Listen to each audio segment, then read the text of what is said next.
So I really appreciate the comments that you guys left under my last video about the 991.1, my GTS, versus the 991.2, the new Carrera S with the turbo. I asked the question, should I trade this GTS in with the naturally aspirated engine for the new latest technology in the Carrera S, the 991.2? And resoundingly, you guys said, no, keep the car that I have. And I think you guys are totally on point and right. So this is an amazing car. And many of you guys seem to think, and I don't know if this will happen, that naturally aspirated 911s will actually increase in value over time. I guess the precedent for that is the air-cooled 911s, which are definitely increasing in value right now. My buddy has a 91 911 turbo with the air-cooled engine. I think his is the 3.3 liter. And his car pretty much has doubled in value. And I hope he keeps that car. It's a beautiful car. It's black. It's fantastic. Got the Speedline wheels on it. It's a beautiful piece. It's incredibly small. That generation of 911 is really small. Now, I'm 6'3". I fit in his 911 no problem. But this 991 generation, current generation, is a huge body by comparison to the 1991 911. But anyway, I got off point there. His 911 has doubled in value, air-cooled turbo. And I met a couple of guys on today's drive, just randomly caught up with them, and they pulled into a parking lot so we could have a chat. Each of them had cool 911s. One guy also had a 91 Carrera 4. The other, that was the silver car. The red car is the, I think it's a mid-80s 911 Targa. Both air-cooled engines, of course. And their cars are worth a lot now. I don't know how much. I'm not a vintage car price aficionado, but what's interesting about what these guys do is they actually use their cars. They use them every day driving, but they also tweak them, tune them so that they get the maximum performance. So they autocross their cars every season, and they invest a lot of time and money into tuning their cars to be just right. In fact, the guy who owns the red car shipped his car out to California to make sure that the exhaust and intake and the chip were done right. Obviously, the suspension has been changed. It's a lot lower, different wheels. But both of these guys are really tuning their cars to get the maximum out of autocrossing. And they use them on the weekends for, nice country road drives where they can really wring the necks out of them. In fact, the one guy who owns the red car, he was telling me that he's looking to a newer 911 because he is now a better driver than his 911. And that's an interesting thing. He came in first place several times this year in several autocross competitions. So, the limits on 911s are so high that to feel that you've outgrown a 911 is a pretty amazing thing.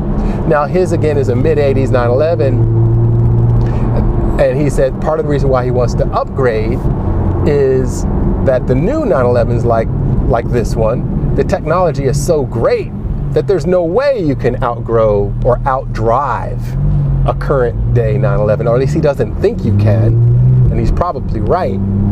So that's why he wants to upgrade. That's a challenge for him. So how can he take and learn and master a new 911 in the same way that he's mastered his vintage 911? That's an interesting thing. How do you guys feel about that? Can you become such a skilled driver that your capabilities are greater than the sports car that you have? I guess it's possible. I guess it is possible. I guess I'm in this car and there's no way. There's no way I can outdrive this car, if that makes sense to you. But perhaps it's doable if I went to autocrosses on a regular basis like this guy did and tried it out. What's interesting about Porsche owners, at least the few that I've met, and maybe it's not just, I don't think it's just Porsche owners, so let me correct myself. People who are really into cars, but I find them so nice and open and happy to share information and what they've learned, you know, because we all share this common interest. I think maybe that's as simple as that. We share a common interest and we get excited about cars. We get excited about driving cars. So through that commonality, we can make connections that are just so much fun. I like that. I like car people. Car people are cool. But back to the comments. You guys have left a ton of comments, and I so appreciate the feedback. Some people noted, wait until the new GTS comes out. And it is in the works. I've seen spy shots of the new GTS. According to those reports, it will also be turbocharged. So here's my feeling on that. I don't think the new GTS will tempt me away from what I have now. It'll no doubt have more power and no doubt have a lot more usable torque and big fat torque range. All of those things will make it faster than what I have now. But what I enjoy about this car is the naturally aspirated engine, as well as some other amenities in the car. But that engine back there sounds great. It is so responsive and there's no lag about it. Yes, the torque is up high, but that's part of the enjoyment, is letting the engine sing and bringing it out. And even though I'm right now in daily traffic, so you can't tell, but that's what I enjoy about it. So there's no chance that I'll move over to the GTS with the turbo. I have no interest in those at the moment.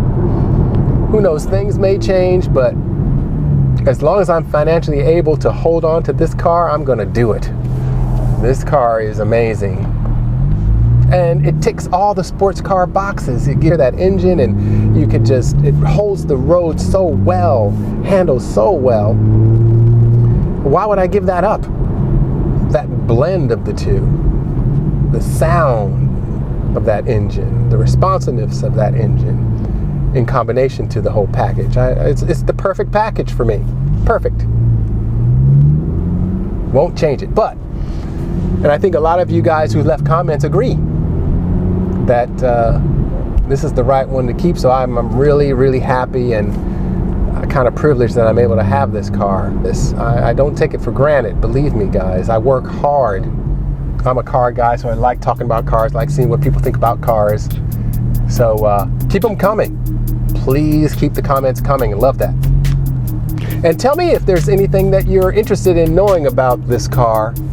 Again, I'm just a dude who has a car that he loves. And I'm just sharing with you my experience of what it's like having this car. So please ride along with me, of course. And with that, I'll wrap it up here by inviting you to subscribe to my channel and please like this video. And until next time, safe driving, everybody.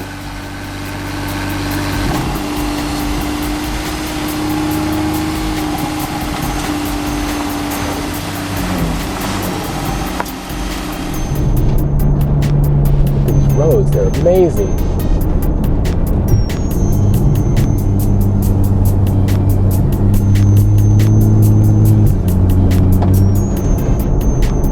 McLaren.